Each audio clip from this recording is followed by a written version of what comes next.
diambil, danau-danau diambil. Dan ini bisa melihat di daerah aliran sungai saya banyak menemukan dari BPWS itu selalu berhenti. Kenapa? Gak sanggup kawanan dari warga yang tinggal di bantaran sungai dan di daerah sepadan. 3 hari yang lalu kami memberikan kompensasi memindahkan warga dari bantaran sungai BPWS kebanjiran. Daripada mikirin dana untuk menangani Citarum triliunan gak kelar. Ada problem di situ, Pak Menteri sekalian.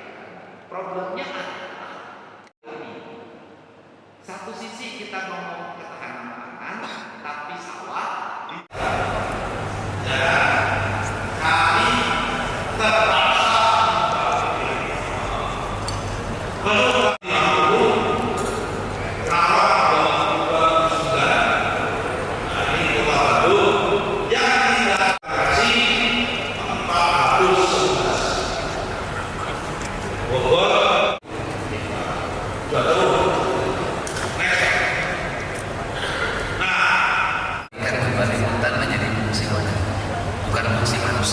karena hutan itu tempatnya di kami bahwa ada desa di dalam kawasan hutan yang harus dikeluarkan.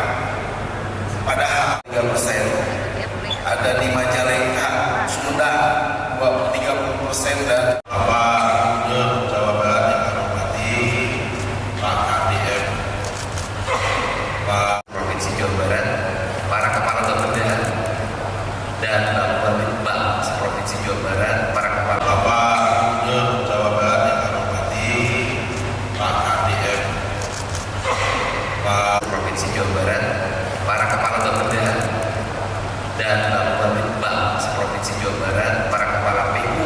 Matis di kami bahwa ada desa di dalam kawasan hutan yang harus dikeluarkan.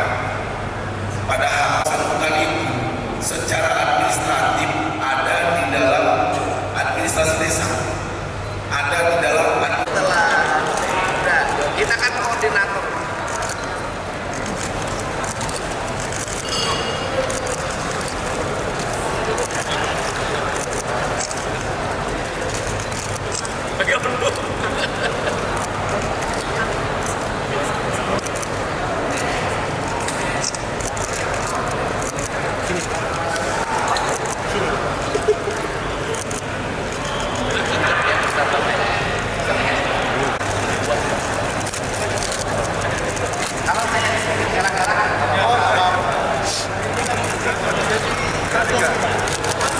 Turun balik.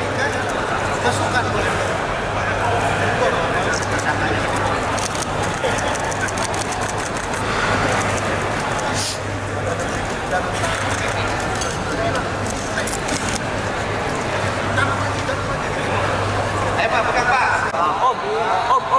Pak, izin. Pak, berarti Pak.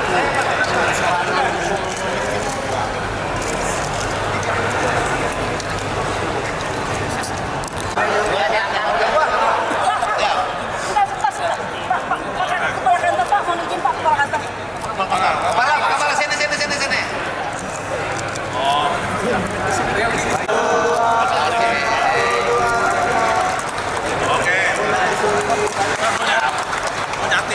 RBPS. Siap. Nih, sudah ya. Tidak boleh lagi ada sengketa di lahan perhutani dan PTPN. Oke. Ya. Pokoknya leuweung hejo rakyat hejo. Nu ngaruksak leuweung jeung kebon sia 7 turunan lieur. Yang pertama adalah perubahan tata ruang segera dilakukan dan mendapat atensi dari Kementerian ATR BPN. Dan kita akan segera melakukan tata ruang dengan skalanya yang mirip antara provinsi dengan kabupaten kota. Sehingga nanti tidak terjadi di perbedaan antara kabupaten kota dengan provinsi jadi klop. Nanti kabupaten kota tinggal mengikuti dari tata ruang induk provinsi. Dan orientasi tata ruang kita itu adalah 1. Melindungi kawasan hutan, 2. Melindungi areal pesawahan. Yang ketiga, melindungi daerah-daerah sumber air, rawa-rawa, dan daerah aliran sungai. Ini titik pokoknya.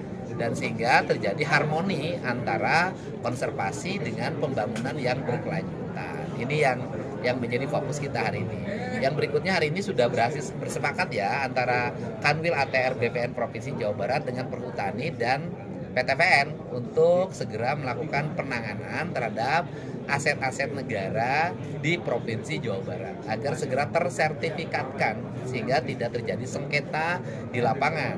Yang berikutnya juga kita mendorong dengan Kementerian PU untuk segera menetapkan sepadan sungai di seluruh Provinsi Jawa Barat. Sehingga kalau nanti sepadan sungai sudah ditetapkan oleh Menteri PU, maka sertifikat yang muncul itu akan dicabut oleh Menteri ATR BPN.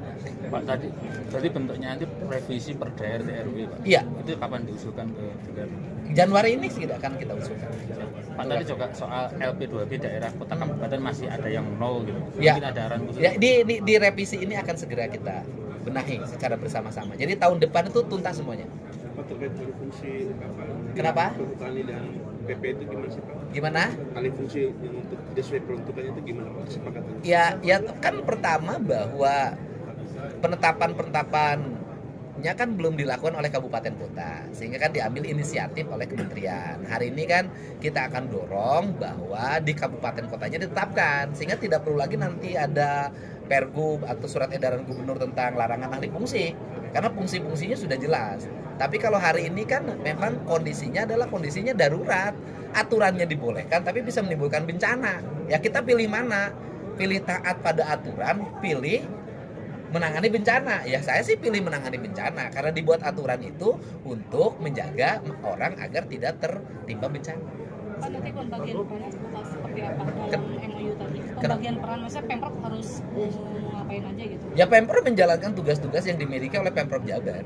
Kemudian ATR BPN mempercepat seluruh proses sertifikasi seluruh aset-aset negara baik yang dikelola oleh BUMN maupun yang dikelola oleh kementerian serta dikelola oleh Pemprov dan Pemkab serta Pemkot. Bagus, kalau hasil evaluasinya nanti ada perumahan-perumahan yang terbukti berdiri di atas perbukitan atau di daerah aliran sungai, rawa, sawah itu nanti akan dipindahkan atau gimana? Bukan, kalau mereka mendapat izin sebelumnya kan berarti kan dia mengikuti tata ruang sebelumnya. Secara hukum tidak salah. Tidak salah. Kan gitu loh. Tetapi nanti dilihat izin yang diberikan oleh bupati wali kotanya itu atau dinas penanaman modal satu pintu itu adalah itu di LP2B-nya ada nggak di kementerian, terdata nggak di datanya. Itu kan bisa dilihat di foto satelitnya. Kan banyak peristiwanya begini. Misalnya di 2021 itu di foto satelitnya itu dia adalah sawah. Itu masuk LP2B dong di kementerian. Kemudian diuruk. Tahun 2025 dibangun. Nah itu bisa dilihat dari situ. Nah nanti akan ada itu rumusan sanksinya.